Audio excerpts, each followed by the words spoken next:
第1039章终狱天皇城。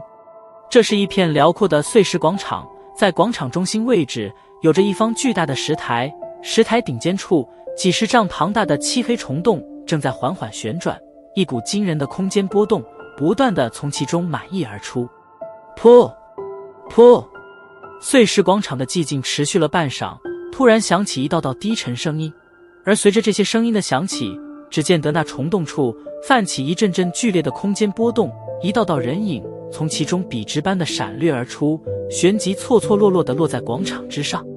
总算是出来了，这该死的空间虫洞实在是太难熬了。落在地面上，林燕顿时深吸了一口外界那新鲜的空气，宛如解脱般的笑道。